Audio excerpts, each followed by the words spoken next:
Hi, my name is Mike Ward. I'm the Global Director of Content at Informa Pharma Insights, which publishes Script and the Pink Sheet.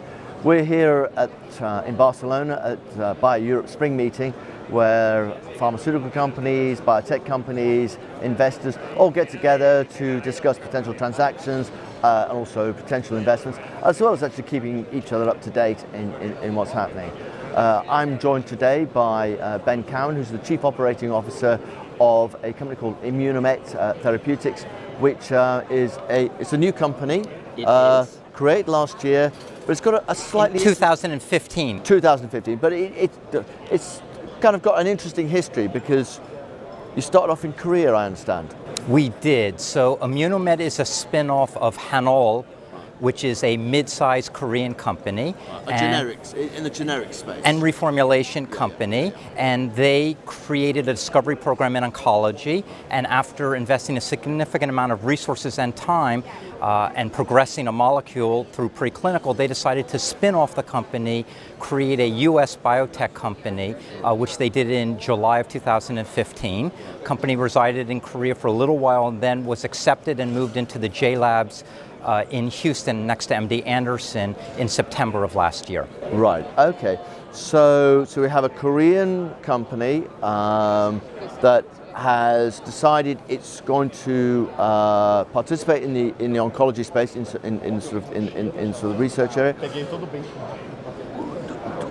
What was the sort of the technology or that they actually had access to that actually allowed them to sort of move down this route? So it's a great story. This is a company that was very interested in a new discovery in oncology, and they looked across different areas and about 5 or 6 years ago decided to invest in cellular metabolism, which is now a very hot area in oncology, but it was really forward thinking of them 5 years ago. This is the CEO of HanAll, Sung Kim. He went around, looked at different areas of oncology, talked to different international experts, and chose cellular metabolism to go into.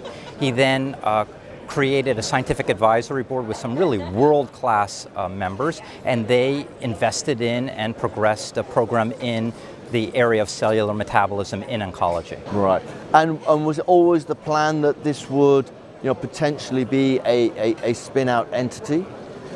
So I'm not sure of that. What I can tell you is that after progressing the program, the CEO decided that the best chance of this company being successful was to be spun off from the parent organization and become a US biotech company.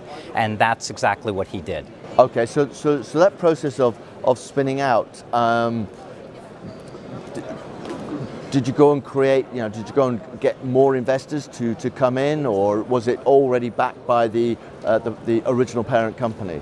So HanAll, the parent company, put all of the oncology assets into ImmunoMet, and then the CEO did first a seed round, a small seed round of about $1 million to get the company off the ground, but then did a Series A VC funding in Korea of $5 million, which closed early last year in 2016 to get the company started in the US. Right, okay. And you're now based in the sort of the Texas area? Yes, in the JLABs, which is in Houston. It's one of JLAB's newer facilities that itself started in early 2016, and it's right next to MD Anderson, and not surprisingly, they're attracting a number of oncology companies into the JLABs. Sure.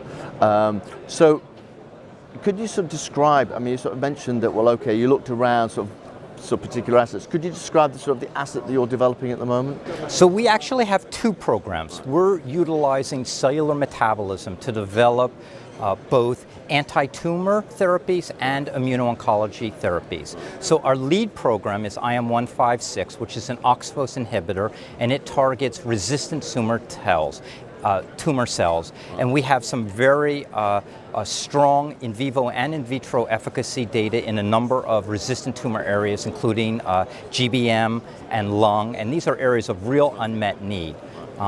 Our second program is IM-188, and that is a immuno-oncology program. There, instead of targeting the tumor cells, we're now targeting the immune suppressor cells. Right. And we have some very impressive efficacy data in a number of animal syngeneic models, including renal model. Right. Okay, so the status for the second program is it has yet to go into the clinic. Where are you with the OXPHOS? So our lead program is about to enter the clinic. We're just submitting an IND, and we anticipate beginning the phase 1 study in June of this year, and that will be a phase 1 study. Our second program in immuno-oncology is in what I would call late-stage lead optimization. We anticipate choosing a lead candidate in the middle of this year and then initiating preclinical studies in the second half of this year. Right. And what are the company's plans for these assets in terms of how far do you anticipate taking them yourselves? So that's a great question, and we're going to be opportunistic in that way. We are well funded currently through the middle of 2018, which will fund us through the phase 1 of our lead program and preclinical studies of our immuno-oncology program. We're already beginning to think about the next stage. We have multiple shots on goal for that next stage. We envision starting a Series C US VC funding round later this year, which could fund the next stage. We're also in Texas, and we plan to apply for CPRIC funding, which could also fund the next stage. We also feel both of our programs could be licensed in the next year, and we've already had some very excellent discussions with some large pharma companies, including here in Barcelona, and there's strong interest. The licensing of either of those programs itself could fund the company for the next stage also. So you mentioned the Series C, you're looking to attract US VC finance. Yes, yeah. So the company has become a US company. I would say we have roots from Korea, but it's a completely independent spin out in the US. We're building a management team in the US, built an extended management team, and we envision that the VC round would be US and potentially European. Because you joined the company last November? Just in November, yes. I've been about 4.5 months. So the team that the CEO is the original Korean founder. Right, so the CEO was CEO of the parent company HanAll for 13 years, and he still plays a very senior role at HanAll. He is residing in Korea. He's a part-time CEO for ImmunoMet. I'm running the operations in the US, and the whole R&D team came from Korea to the US. So they relocated the company to the JLABs in Houston. So how many people are in the company now? We have about 8 full-time people and 3 or 4 part-time people. Right, okay.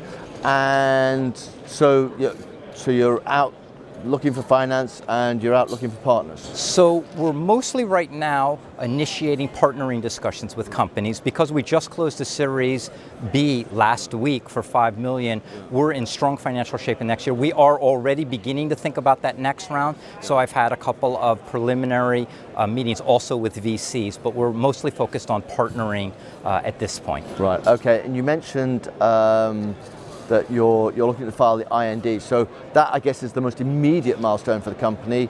Beyond that? So our key milestones are initiating the phase 1 study for the lead compound IM-156, our OXPHOS inhibitor, and then our milestone for our second program, IM-188, our immuno-oncology, is to, in the middle of this year, finalize a candidate to progress to preclinical, and then initiating preclinical studies in the second half of this year. Right. Okay. Well, good luck with that, Ben. Thank you very much, Mike. Thanks for stopping by. My pleasure.